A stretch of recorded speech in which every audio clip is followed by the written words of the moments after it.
How to play Magic: The Gathering, your step-by-step guide to playing Magic: The Gathering.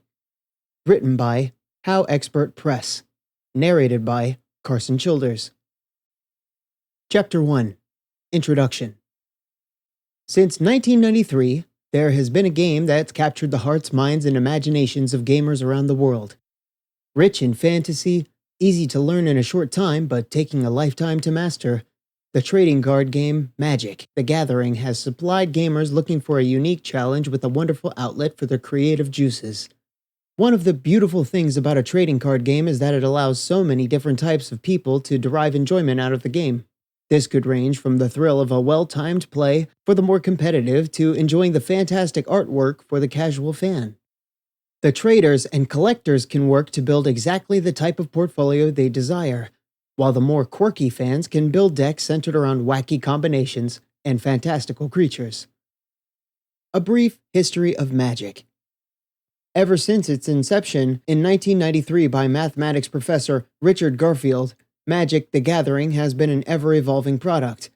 Mr. Garfield worked with role-playing game publisher Wizards of the Coast to come up with a game that could be played on the go or during downtime, and the idea of a collectible card game sparked the company's interest. With an average of 4 sets of cards printed every year, there have been 68 unique sets offered in Magic's history. Many of these sets have introduced new game mechanics as well as deep and involved storylines rich with characters and drama. This allows players to access a constantly changing pool of cards to build into their decks, and even allows different formats of play to evolve. Since 1996, Wizards of the Coast has also sponsored a professional tour for competitive Magic, with top prizes paying out up to $40,000 per event. These events span the globe to allow players around the world not only to participate, but to travel to exotic locations to see old friends and compete in their favorite game. The concept. Every game of Magic is designed to represent a battle between 2 or more opposing planeswalkers. Planeswalkers are powerful magicians with the ability to make bonds with lands they have visited, and are able to use the magical energy found in those lands to cast spells. The goal of the game is to defeat the opposing planeswalkers through the use of spells you have available. Each player in a game of Magic begins the game with 20 life points. The most common way to achieve victory is to reduce the player's life points to 0. This can be done by using creatures you summon to attack your opponent, or with spells that target other players and deal damage. There are other routes to victory which are less common. In each turn, a player must draw a new card from their library, or deck of cards. If he is unable to do so, that player loses the game. With the addition of newer sets, it's also possible to gain a win by poisoning your opponent. Poison is dealt the same way as normal damage, with special creatures and spells, but you only need to deal 10 points of poison damage to kill your opponent. Chapter 2. How to start playing. Supplies. The first thing you will need in order to begin your journey as a planeswalker are cards that you can play with. Magic is offered in several different formats to help players of all levels collect the cards they need. These can range from a single 15-card booster pack to a box containing 32 of those individual packs. One of the best ways for a brand new player to start is with an intro deck. These are specially designed to be able to play out of the box and have fewer rules to learn than a random booster from a newly released set. They also come with the lands you will need to play spells, which is important as you begin to build your collection. This is typically the best option, as it offers an easy, inexpensive way for each player to access a deck and begin playing. If you've already found a locally established hobby store or play group, then a better choice for you may be an event deck. Like an intro deck, these are designed to be playable right out of the box, but the power level on the cards and how they work together is a bit more complex. This type of deck will allow you to play with others who have more powerful collections without becoming frustrated due to feeling like you can't compete. Once you have your cards, the only other supplies you need are counters and a way to record life totals. Many spells create unusual effects that require you to keep track of things, so counters ranging from coins to dice and even slips of paper become important. It is also critical to record all changes in life totals to ensure fair play. This can, of course, be done with pencil and paper, though there are even smartphone apps that will take care of this for you. The rules. Once you have gathered the necessary supplies and found a friend with a deck, you will both need to understand the mechanics of the game. There are many rules in Magic the Gathering, but the most important one to learn first is that the cards trump all rules. If there is a rule that would be broken by the text on a card, the card will always win. But what are the rules? As you already know, you will begin the game with 20 life points. The only other thing you will have at the beginning of your game will be your deck. Your deck represents your knowledge. It signifies all the lands you've visited and the spells you've learned. Although technically your deck can include your entire collection so long as you can shuffle it, let's say for now that you are using a 60-card intro or event deck. The first thing to do is shuffle your deck. Each game of Magic is between randomized decks. You will then draw 7 cards. These 7 cards will be your opening hand, the spells most readily available in your mind. Now you must make a decision, whether or not to keep that hand. Magic duels allow you the opportunity to mulligan, or do-over hands that will not play well. While good mulligan discipline will be only built over time, a good rule of thumb is that you want a mix of lands and spells that give you the opportunity to sculpt a battle plan over the first few turns of the game. If you don't like the 7 cards you've drawn, you may shuffle them back into your deck and redraw a new hand with one less card. You may do this as many times as you like, though it's not recommended to go below 4 starting cards. Once you've drawn your hand, you will be ready to battle. So let us now talk about the mechanics of gameplay. Mana makes the world go round. In Magic the Gathering, nothing happens without mana. Mana is the mystical energy harnessed by planeswalkers. It is this energy that in turn allows them to cast their powerful spells, summon creatures and other planeswalkers to their aid, and create powerful artifacts. Mana is created by lands, and each type of land creates a special type of mana. There are 5 basic land types in Magic, and each corresponds to a certain color of mana. Each color embodies a particular philosophy, a way of accomplishing its goals that is unique to that school of magic. White mana. White mana is derived from the open fields and plains and is the color of order, balance, justice, and law. White magicians believe in the whole being greater than the self. White is the color of well-disciplined armies, with each unit boosting the other so that the overall goal is achieved. With White's focus on balance and healing, many of its spells will only temporarily deal with problem creatures instead of killing them outright. White mages also have access to reset spells that will wipe the entire board of spells that have been cast, even those cast by the white mage herself. Blue mana. Blue mana comes from islands, rivers, and oceans, and blue is the color of intellect, knowledge, creation, and the triumph of the individual. As water is easily malleable, so blue mages seek to manipulate the mind, both their own and those of their opponents. Blue is the primary home of spells that will stop your opponent's spells from taking place, while also allowing the most manipulation of your mind, as represented in game terms by your library, allowing you to draw and move cards within your library. Black mana. Black mana is taken from the dankest swamps, places which are rife with decay and corruption. Black magic is the magic of death, corruption, and power at all costs. Black mages will make deals with the devil and will hurt anyone and anything in order to gain access to the knowledge and power they seek. Black is the color of winning no matter the cost, and all who don't like it can be damned. Red mana. Red mana flows like lava from the mountains and, like a volcano, is very unpredictable. Red is the color of raw, fiery emotion, of elemental forces, chaos, and passion. Red mages defy order and conventional wisdom and instead blaze their own path. Leaning more towards acting than thinking, red magic can be random and chaotic and can change very quickly. Green mana. Green is the color of growth, and green mana comes from the depths of lush forests. Green mages care about natural order, life, and evolution. A green mage will rely more on creatures than practitioners of different colors, feeling that large predators will take down the biggest game, namely the other planeswalkers opposing her. Chapter 3. The Business. Spellslinging 101. Spell types. Now that you understand the role of lands and how different colors or schools of magic approach the game, let's take a look at the types of spells you will be casting over the course of a magic game.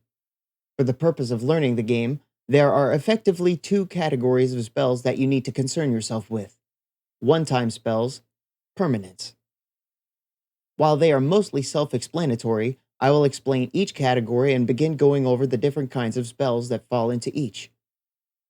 One-time spells are exactly what they sound like: spells that can be used only once. After they've been cast and their effect is resolved, they go to a special game zone called the graveyard, which is analogous to a discard pile in other card games. There are two kinds of one-time spells, and how they play differs quite substantially. The first type of spell is what is known as a sorcery. Each turn of a game of magic is broken down into several phases, which we will discuss in greater detail soon. For now, though, realize that you and your opponent each take turns throughout a magic duel, and any sorcery card can only be played during your own turn and when there are no other spells being played. Due to their limiting restrictions, sorceries are more often expensive to cast and have larger effects. Our second type of one-time use spell is called an instant. As opposed to sorceries, instant can be cast anytime you have priority. That means they can be done during your turn or during your opponent's turn when they are trying to cast their own spells.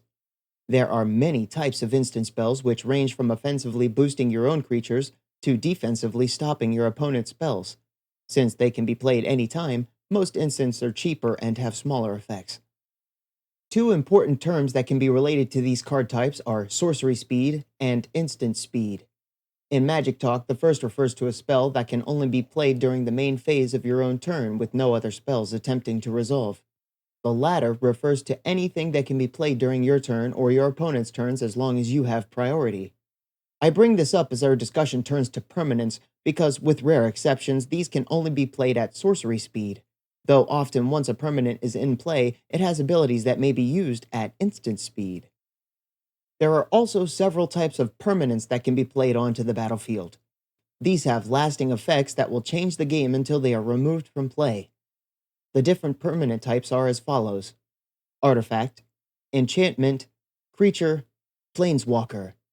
Each type of permanent has its own abilities and features, so we will break down each a bit further. A horse of a different color. One of the more common types of permanents you will see in play is the creature type. Especially in beginning duels, the most frequent route to victory will involve creature combat. In addition to that, only the creature cards in Magic have the ability to attack and block, making their usage more complex and interesting. Let's break down a creature card to get an idea of how to read Magic cards and use them in-game. To begin, let's examine each part of the card and what it means in-game. From the top left corner, you will be able to get the creature's name. This could be an individual specific name or a general creature type. For example, the card in question is Ancient Hellkite. Beneath the artwork is the type line.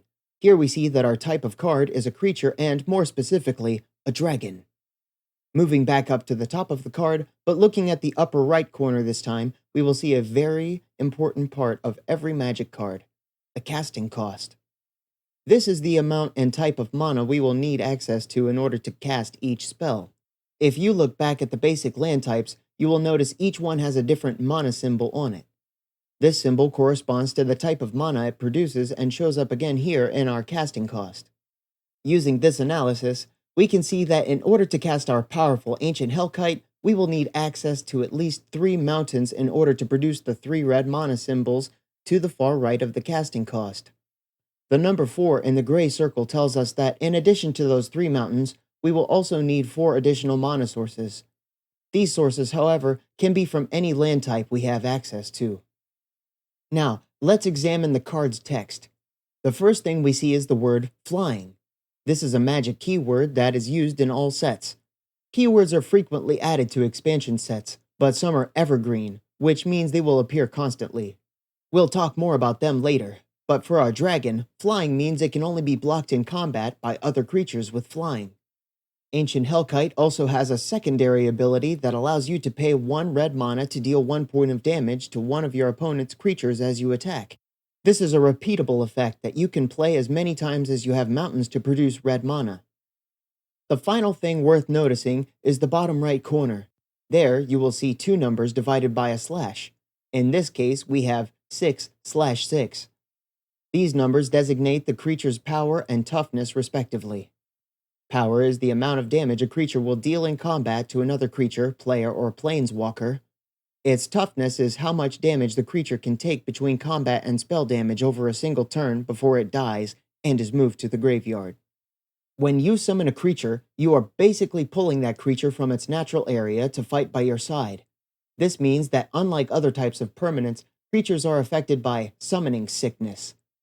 In game terms, this means that during the turn in which you summon a creature, it cannot attack or use any ability preceded by a tap symbol in its text. The creature can block an opponent's attack, but the rest of its abilities will not become available until it begins a turn under your control in the battlefield. Tapping is something that comes up often in Magic. It shows that a resource has been used up for that turn. Whenever a land is used to produce mana, a creature attacks or an ability preceded by the tap symbol is used. Turn the card 90 degrees to the side to denote it is tapped for the rest of the turn. The others. The other types of permanents are not nearly as complicated. Artifacts are powerful relics created by planewalkers to contain and use magical energy. Unlike creatures, these can generally be used the same turn that they are played, assuming you have the mana to do so. Their uses are varied and vast, so experimenting to find the best way to augment your strategy is essential. Enchantments are long-lasting effects that generally help you turn the tide of battle by either hindering your opponent or boosting your own creatures. There are two types of enchantments, those that go directly onto the battlefield and affect the entire board, and those that attach to a specific creature. The latter are known as auras and can be beneficial to your own forces or catastrophic for your opponents. Another very powerful type of card is the Planeswalker. These cards allow you to bring forth other sorcerers as allies to assist you in your quest for victory. Instead of toughness like creatures, Planeswalkers measure their strength in loyalty. This shows how willing they are to stand by your cause. Each Planeswalker you summon has a starting loyalty printed on the bottom right, where you would find a creature's power and toughness. They then have abilities that allow you to either gain or lose loyalty based on your needs. When their loyalty is used up, the mage will abandon you to your own devices and be placed in the graveyard. Planeswalkers' abilities may only be used at sorcery speed, and they may be attacked or targeted by your opponent. You may use your creatures and spells to protect your allies in the same way you would use them to protect yourself. Chapter 4. Danger Zones. Now that you have the basic idea of what the card types are and how to use them, let's look at the zones of play before getting into what makes up a turn. There is no official game board for Magic: The Gathering. This allows you to take your cards anywhere and set up a game. As we talked about earlier, the game starts with a randomized library. Each format has its own rules for deck building that speak to the size of your deck. But for our purposes now, the minimum is 60 cards. Those 60 cards will make up our library, which will remain face down in front of us. From the library, we will draw the top 7 cards to comprise our opening hand. 7 cards is the maximum number of cards you can hold in your hand at any given time. All the action of a game takes place on the battlefield. Most players define their battlefield by playing their lands out directly in front of them, then putting all other types of permanents, creatures, artifacts, enchantments, and planeswalkers above their lands. This is not defined by the rules of the game, so lay out your battlefield in a way that is most comfortable for you and your opponent to read. Auras should be placed atop the creature they enchant. All of your permanents must be accessible to you and your opponent, so you can both easily see if they are tapped or not. The graveyard is your discard pile, and this is where things will move from your hand or the battlefield most often. If any permanent you control is destroyed, if a spell or effect causes you to discard, or if anything is sacrificed or countered, the card in question will go to the graveyard. This zone should also be visible to both players, so place cards in this area face up. Remember also that if a creature dies in combat by taking damage equal to or more than their toughness in a single turn, they will be destroyed and therefore go to the graveyard. This is also the same for planeswalkers that use up all of their loyalty counters. Some cards will mention a specific effect known as exiling. When this comes up, the card exiled is not placed in the graveyard but instead removed from the game. This can be shown by turning it face up somewhere away from the boundaries of your battlefield. Unless a specific effect alters the rules, the exiled card is inaccessible to either player for the remainder of the game. The final zone we will discuss is one of the most important, the stack. The stack is where spells you cast go in order to resolve. For now, realize that both players get an opportunity to respond to every spell cast over the course of a Magic game. The order in which the spells resolved is handled by the stack, which is a public zone shared by all players. How to take turns. The first thing to do at the start of a game is to decide who goes first. This is handled by rolling a die. The highest roller will start the game first. Both players will then draw their opening hand of 7 cards with which to begin the game. There are several parts to each turn, which in Magic are called phases. The phases are as follows: beginning phase, first main phase, combat phase, second main phase, ending phase. Each phase is then broken up into smaller subcategories as well. I will now talk about each phase, explaining key terms and properties as we go along. In the beginning. The first part of every turn, the beginning phase, will basically set the stage for everything that happens during the rest of the turn.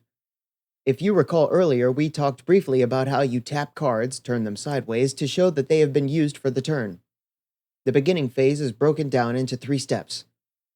At the beginning of each of your turns, you will untap all previously tapped permanents. This is important as it allows your resources to be reused on subsequent turns. All lands tapped for mana, creatures that survived combat, and artifacts with a tap cost and their abilities will be affected here, along with any other effects that caused a permanent to be tapped. The second part of the beginning phase is called Upkeep. Specific cards will tell you if they require an action during your upkeep phase. If none of your permanents have an upkeep cost, you don't have to do anything during this part of your turn. Your opponent has a chance to cast instant spells or activate abilities before your turn progresses. Finally, your beginning phase will end as you draw a new card for the turn. Drawing a card every turn keeps restocking your hand with new spells and is mandatory. If you don't have any cards left in your library and you reach the draw step of your turn, you automatically lose the game. At the end of your draw step, your opponent may react by casting instant spells or activating abilities. First main phase. The main phase will allow you to add to your resources on the battlefield. It is during this phase that you are allowed to play lands from your hand to give you access to increased mana. Remember, you may only play 1 land per turn. You can then use your lands to cast sorcery spells, creatures, enchantments, artifacts, or planeswalkers. Your opponent may, of course, respond to any spells you cast with their own instant speed spells or abilities. Welcome to the Thunderdome. Once creatures have been summoned to the battlefield and they have been under your control for at least 1 turn, so they are unaffected by summoning sickness, they can begin combat. The combat phase can be very complicated, but it is often an integral part of achieving victory, so we will spend some time going over this phase in more detail. First, let's break down the timing of how combat works, and then I will illustrate with a specific example. As with the beginning phase, the combat phase is broken down into smaller steps. These are: beginning of combat. Both players may play instants and abilities.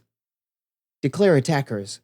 Decide which, if any, creatures that you control you would like to attack your opponent with. You show that creature is attacking by tapping it. Both players may play instants and use abilities. Declare blockers. Your opponent decides which, if any, of their untapped creatures they want to use to block your attack. Again, both players may play instant spells and use abilities. Assign damage. All creatures involved in combat assign damage based on their power, the first number in the lower right of the card. This is the final opportunity for all players to use instants and abilities during the combat phase. End of combat. If a creature is dealt more damage than it has toughness, it is removed from the battlefield and placed in the graveyard. Make any changes necessary to life totals and planeswalker loyalty counters. Now, let's put that together with a real-life example. Here is the board state as we move to the beginning of the combat phase. In this example, I control 2 forests and 1 mountain and have a Runeclaw Bear under my control that I summoned last turn. My opponent controls an island and a plains and has used those 2 lands to summon a Stormfront Pegasus. I am going to declare an attack. As the attacking player, I can only declare an attack against the opposing player or any planeswalker she controls. I cannot attack a specific creature. That means the decision to block or not block rests entirely on the defending player. Let's look at both scenarios and see what would happen. Since I'm on the attack, I will declare my Runeclaw Bear as an attacker and show this by tapping the bear. Once I have declared the attack, my opponent must choose whether or not to block my bear. If she chooses not to block and does not use any spells, my bear will assign their damage directly to her. Since Runeclaw Bear has a power of 2, my opponent's life total will go down by 2 points from 20 to 18. If my opponent chooses to block, the creatures will deal damage to each other. Both Stormfront Pegasus and Runeclaw Bear have power of 2. When creatures interact in combat, they each deal their damage equal to their power rating to the other creature's toughness, the second number at the bottom right of the card. This means Runeclaw Bear will deal 2 points of damage to the Stormfront Pegasus. Since the Pegasus has a toughness of 1, this will be enough to kill them. And at the end of the combat, the Pegasus will go to the graveyard. However, Stormfront Pegasus also has a power of 2, which is enough to kill the Runeclaw Bear, who also has a toughness of 2. In Magic terms, this type of situation is called trading. By blocking here, the defending player is sacrificing her creature to, in turn, destroy her opponent's creature. Both will be destroyed, leaving the battlefield empty until more creatures are summoned. When 2 creatures deal damage to each other this way, all damage is dealt at the same time, therefore they are both destroyed simultaneously. It is also important to understand that any carryover damage does not go on to the player. Even though my bear does 2 points of damage and the Pegasus only has a toughness of 1, the extra damage is lost. It doesn't go anywhere else. Also worth noting is that damage does not carry over after the turn is over. If a creature takes damage but is not killed, that damage is erased when the turn is over. Revisiting the stack. Earlier, when speaking about good game zones, we briefly touched on the concept of the stack. Now we will look more in depth at the stack and how it affects gameplay. Let's get back to the last battle we discussed between Runeclaw Bear and Stormfront Pegasus, but this time we'll add some firepower. If you listen closely, you should immediately hear the difference in this battle. Now my opponent has added an island to their side of the battlefield and all of her lands are now untapped. In a Magic duel, this is something you want to watch out for. Untapped lands usually mean your opponent has more options available to them. I'm still attacking my opponent with my Runeclaw Bear. She's going to use her Stormfront Pegasus to act as a blocker in order to not lose points from her life total. This time, however, I'm going to play another spell to try and keep my bear alive. The spell I chose to cast is called Giant Growth. It allows me to tap 1 forest in order to give a creature I control +3 power and +3 toughness until the end of my turn. Those pluses are applied to my creature's power and toughness, essentially upgrading my bear from a 2/2 to a high-powered 5/5 until the end of the turn. Now, instead of trading with my opponent's Pegasus, my bear will be able to kill the flying nuisance and still live to further threaten my opponent. Unfortunately, the extra damage doesn't carry over, but I'm still happier with this situation than if I put my bear in the graveyard. The way this plays in-game is that after I declare my attacker, Runeclaw Bear, and my opponent has chosen her blocker, Stormfront Pegasus, I then cast my Giant Growth. When that happens, Giant Growth goes on the stack. That means before it resolves and my creature actually gets the bonus, my opponent has a chance to react. Let's say my opponent decides to tap all of her lands and play a spell of her own. Cancel. Known as counter magic or permission, spells like cancel can stop an opponent in their tracks. In this case, she can stop my Giant Growth from resolving and force our creatures to still trade. This is true because spells resolve in a certain order. Last in, first out. That means that the last spell cast is the first one to resolve. In our scenario, my opponent's cancel will resolve first, which will stop my Giant Growth from ever happening. Let's take a look at a slightly more complex example of how to use the stack. There's a lot happening here, so let's examine the plays here and 2 of the possible results. If I, as the attacking player, choose to play Giant Growth as before, my opponent can then respond. In this case, she tapped a mountain to play Lightning Bolt. Lightning Bolt deals 3 points of damage to a creature or player. If my opponent targets my bear with the bolt, it will take 3 points of damage before my Giant Growth can take effect. Since Runeclaw Bear only has 2 points of toughness, this damage of 3 will destroy them and they will be placed in the graveyard.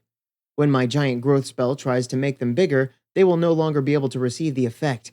The spell will therefore fizzle and be placed in the graveyard, and I will be very sad, as my spell has been wasted. If we turn things around though, use of the stack can work much better for me. Let's say that instead of blocking my bear, my opponent instead decides just to target them with the lightning bolt in an attempt to save her Pegasus for later combat. Now, what happens when I play my giant growth? Well, because it was the last thing placed on the stack, it will resolve first. That means that my bear will be a 5/5, and more than large enough to absorb the lightning bolt's 3 damage points and survive. Even better, since my opponent chose not to block, all 5 power points will go against her life total, knocking her down from 20 to 15. As you can see, there are many decisions to be made during each and every combat phase. It's a very dynamic part of the game that will take lots of practice to master. Remember to read each card carefully, as many times understanding how to use your tools and the best time to use them will be the difference between winning and losing. Second main phase.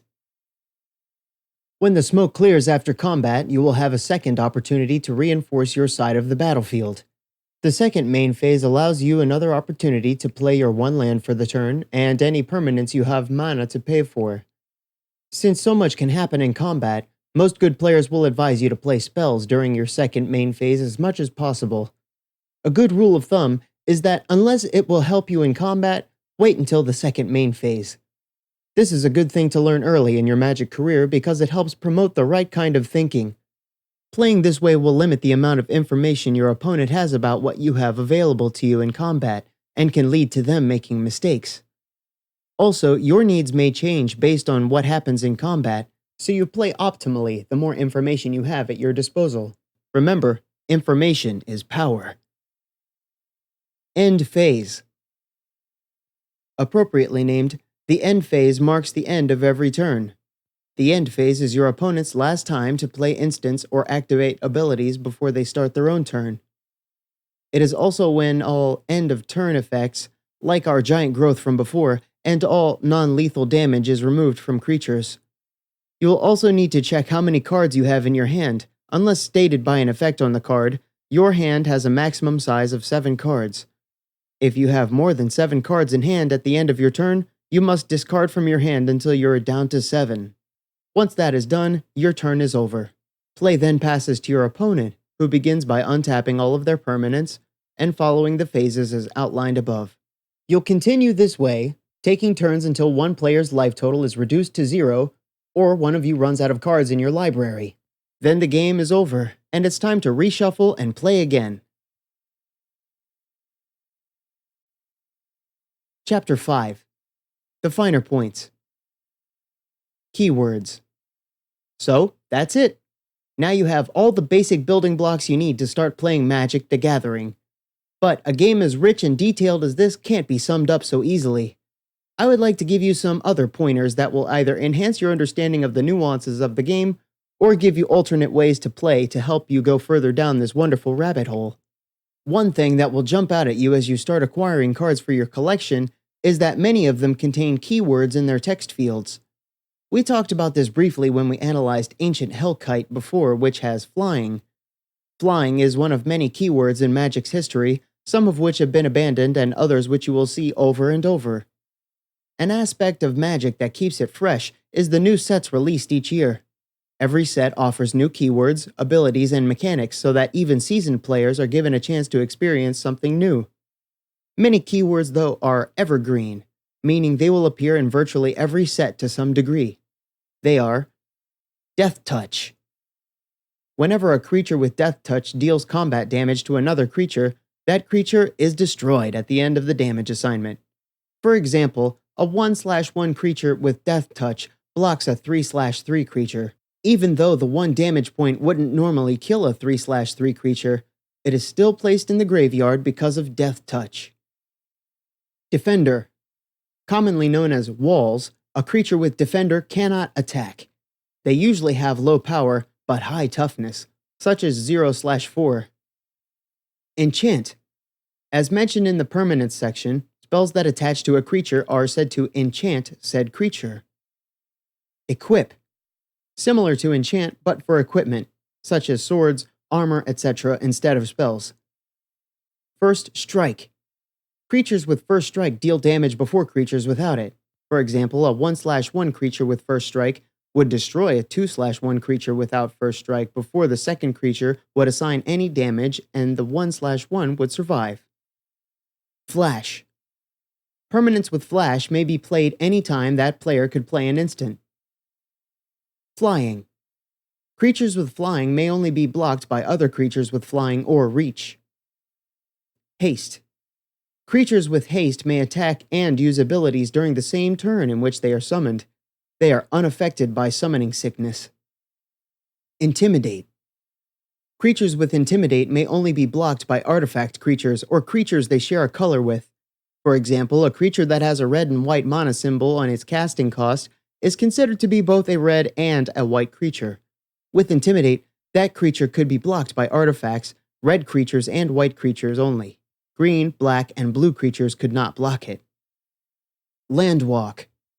Written with a land type, for instance, Swamp Walk, Island Walk, etc., creatures with Landwalk may not be blocked if the opposing player controls the type of land that creature walks on. For example, a creature with Island Walk cannot be blocked by any opponent who controls at least one island. Lifelink. A creature with lifelink will gain life for its controller equal to the amount of damage it deals in combat. Think a 2/1 lifelink creature will gain its controller 2 life every time it deals damage to a creature, player, or planeswalker. Protection. Written, Protection from X. Permanents with Protection from X cannot be damaged, enchanted, blocked, or targeted by whatever it is protected from. For example, an artifact with Protection from Black cannot be damaged, enchanted, blocked, or targeted by any black spell or permanent. Reach. Creatures with Reach may block creatures with Flying as if they had Flying. Shroud. Permanents with Shroud may not be targeted by any spells or abilities. Trample. Creatures with Trample assign any damage above what is lethal to a blocker to the blocking creature's controller. For example, a 3/2 creature with Trample is blocked by a 1/1. 1 point of damage is assigned to the blocking creature, and the remaining 2 points would go to that creature's controller. Vigilance. Creatures with Vigilance do not tap when they attack. Most keywords will come with a small piece of reminder text, so be sure to read each card carefully to make sure you know what it can do. Deck construction. Once you get the hang of playing around with some of your intro deck, you will begin to notice that some of your cards are not performing as well as you'd hoped. Your intro deck should also include a separate booster pack with 15 new cards. Look through those and see if any in your colors could increase the power of your deck. The more you play around and the more cards you have access to, the more powerful you'll be able to make your deck. As you start making changes, there are a few things you'll want to remember about constructing your deck. For most duels you will play, 60 cards is the minimum size of your deck. This is a rule for all constructed formats where you start with a deck pre-built. Of those 60, you will want about 1/3 to 2/5 to produce mana in order for you to consistently play your spells. Look to play 22 to 25 lands.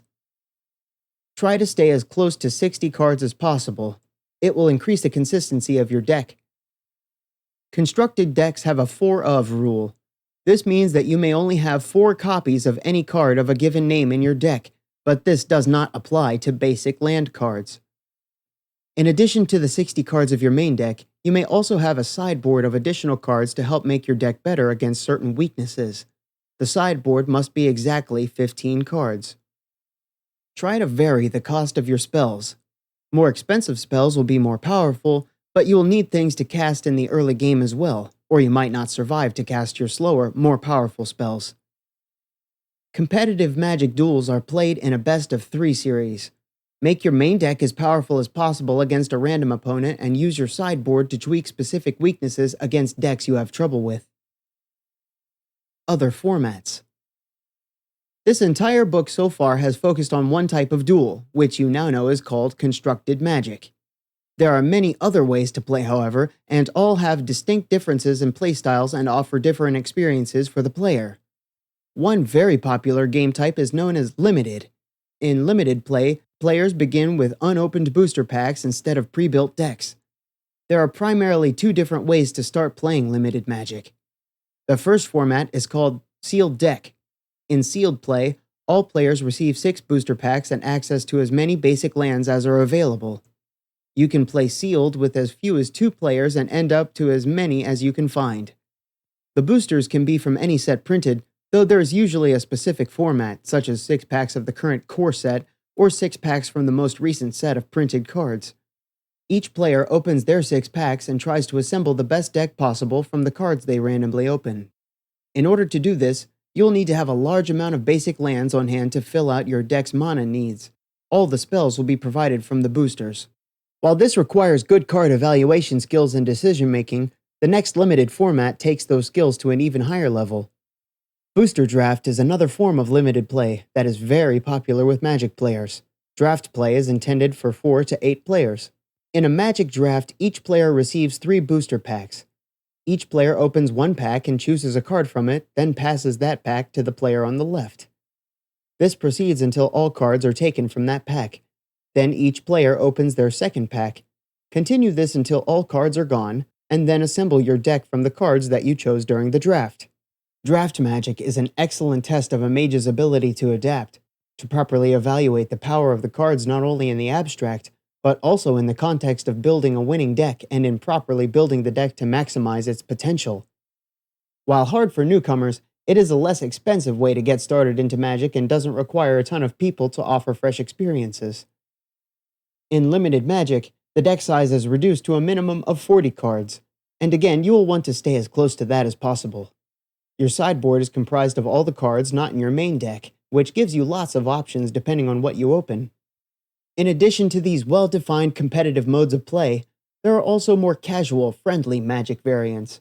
You can find lots of information about these online once you're ready to branch out and try new ways to play. I recommend researching Two-Headed Giant or Commander if you want to learn about popular casual formats. Another option would be to search Magic: The Gathering variants, and you will find a variety of games people have come up with, some involving as little as 1 pack per player. Magic Online. One of the challenges I faced trying to get into playing Magic was finding time and people to play with. There's a great tool on the official Wizards of the Coast website that will help you find a local playgroup or store, but you can also play Magic at any time of day from the comfort of your own home. By downloading the Magic Online client, you can purchase digital versions of all the cards printed and even virtual boosters for practicing your booster draft skills. While not for everyone, this is another way to get more games under your belt because nothing will make you a better Magic player than playing more Magic. If you're interested in this, I highly recommend going to the official website for Magic: The Gathering, which can be found at www.wizards.com/magic. Conclusion.